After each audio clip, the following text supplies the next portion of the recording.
ए अस्मिता दीदी का पूजा दीदी देखी का कहे के बा कैसे कहे के बा पर्वत पहाड़ पर महादेव बियाह रचैलन है गौरी मैया से। हां हाँ तो गौरी मैया जइहन तो सबके छोड़ी के न जाए के पड़ी। हां शादी बियाह होखा था तो अपन अपन लड़की घर छोड़ के जाता रही, माई बाप सबके त्याग के जाता रही। हां हाँ तो देखी का कहे के बा कैसे कहे एक बार दीदी जयकारा कस के लगा दी, प्रेम से बोलिए शंकर भगवान की जय। क्या बात है। तो देखी का कहे के बा कैसे हाँ।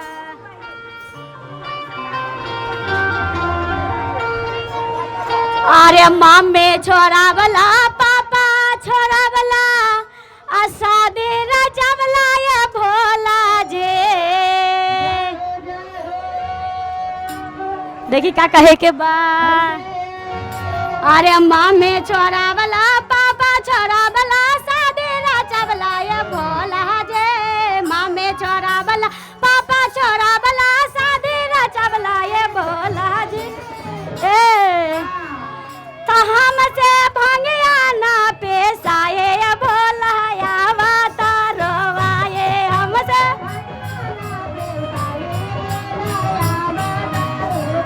तो हमसे भंगिया ना पेशाए भोला रोवाए।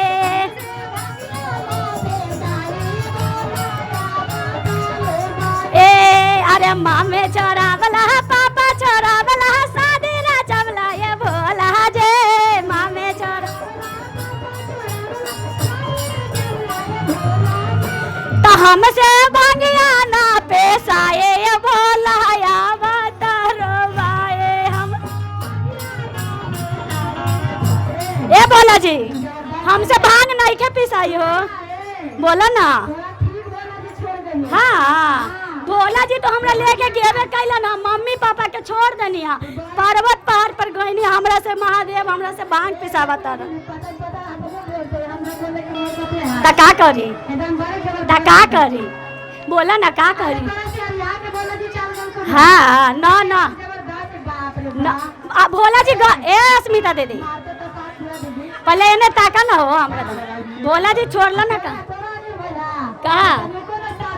हाँ आय बताए सब के छोड़ के गईनी पर्वत पर, महादेव खाली हमरा से भांग पिसावत रह। हाँ अरे मम्मी छोरा वाला पापा छोरा वाला शादी रचवला ये भोला जे। मम्मी छोरा वाला तो हमसे भंगिया ना पेशाए ये भोला रोवाए हमसे। तो हमसे भंगिया ना पेशाए ये भोला रोवाए।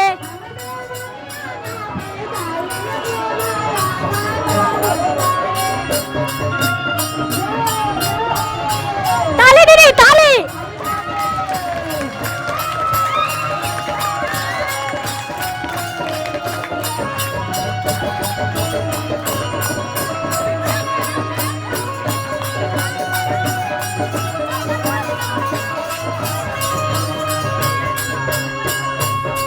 से भंगिया ना पेशाए भोला रोवाए हमसे। ए अस्मिता दीदी मम्मी पापा के तो छोड़ के चल ही गइलन है, चाचो चाची बारन। बक्सा के सामने से हट जाइए। बच्चा के सामने से हार जाइए उधर से आप दूसरा के मार पिटाबू अपना। हाँ उधर से भी भैया बक्सा छोड़ दीजिए, आवाज नहीं आ रहा। बक्सा छोड़ दीजिए, आवाज आने दीजिए। थोड़ा थोड़ा सा भैया साइड हो जाइएगा, थोड़ा थोड़ा सा हल्का हल्का साइड हो जाइए। तो देखी का कहे के बा मम्मी पापा के तो छोड़ के गौरा चल ही गइलन है।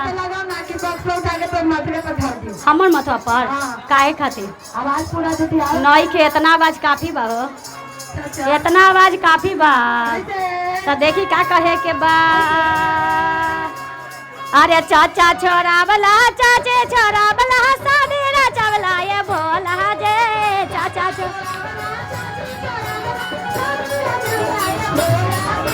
हमसे गांजा ना माला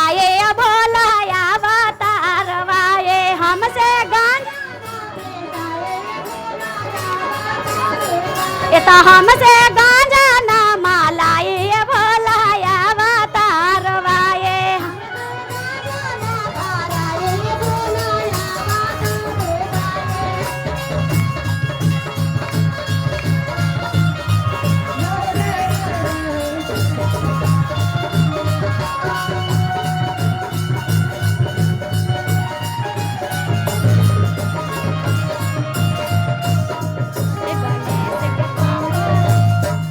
गणेश के पापा हमसे ये भांग पिसाए ना, ये गणेश के पापा हमसे ये भांग पिसाए ना। ताली दीदी ताली।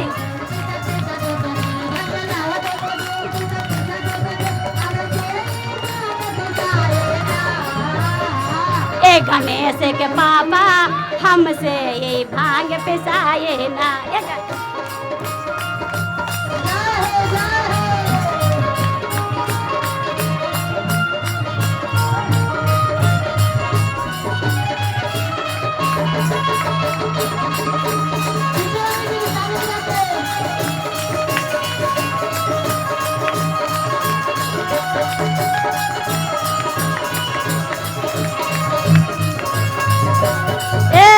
अस्मिता दीदी भैया भाभी के भी छोड़ के जाए के पड़ी हो।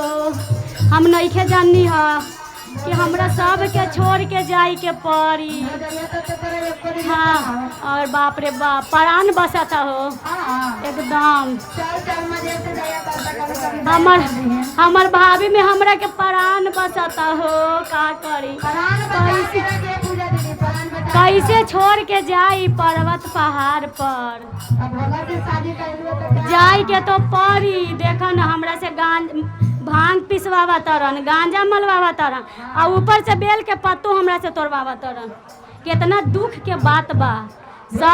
सब के बड़ खाता रे पूरी मिठाई खाता रहन। महादेव देख भांगे धतूरा पर जिंदा बड़ आ दुनिया रमावा तरन। तो देखी का कहे के बा। अरे भैया छोरा वाला बाबे छोरा वाला गौना करवला ये भोला रे। भैया छोरा अरे भैया छोरा वाला बाबे छोरा वाला गौना करवला ये भोला रे। भैया छोरा ए तो हमसे पतवा ना तोरा ये भोला या अवतारवाए। हमसे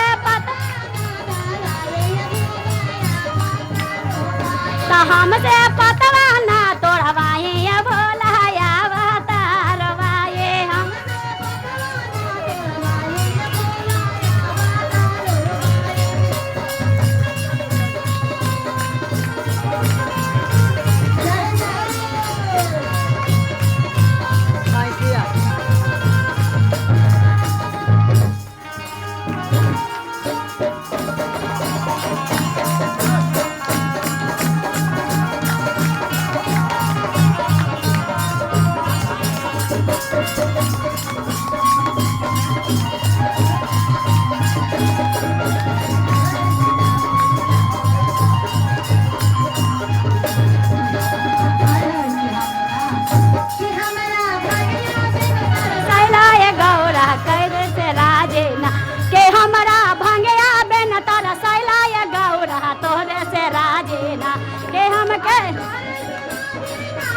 गौरा तोहरे से राजीना तोहरे से राजीना तोहरे से राजीना के हमरा भंगिया बेमरा भंगिया बेन तारा सैला ये गौरा तोहरे से राजीना।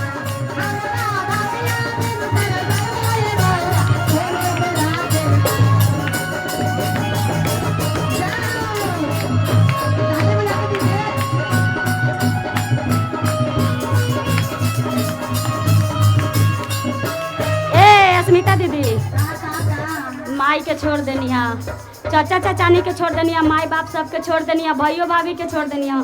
बच गई सखी सहेली बच गई सखी से आगे तोरा के नहीं के छोड़ब।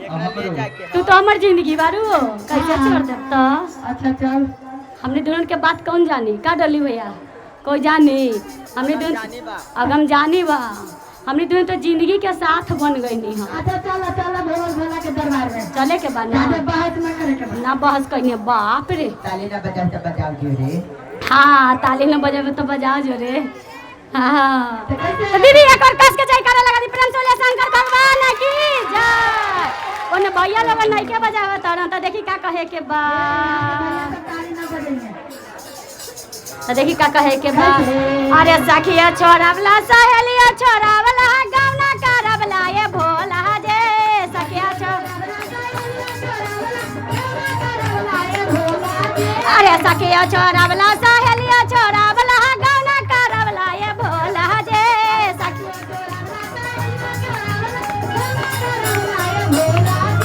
ए गईनी हाँ महादेव पर्वत पर गईनी है गौरी मैया ना तब बसहा रहल हा तब बसहा के महादेव कहनी है कि ए गौरा तनी डोरी घींच द ना।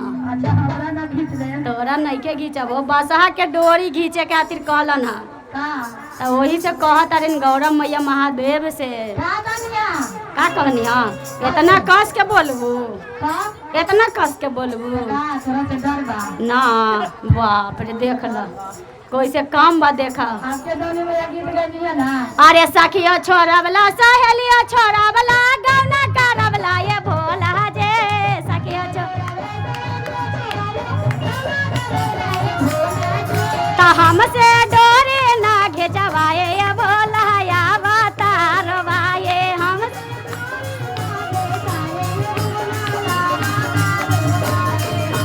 डोरे ना घेचाए ये भोला या बतारवाए हमसे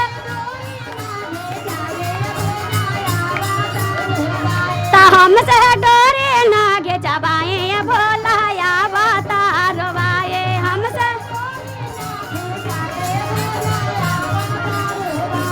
हमसे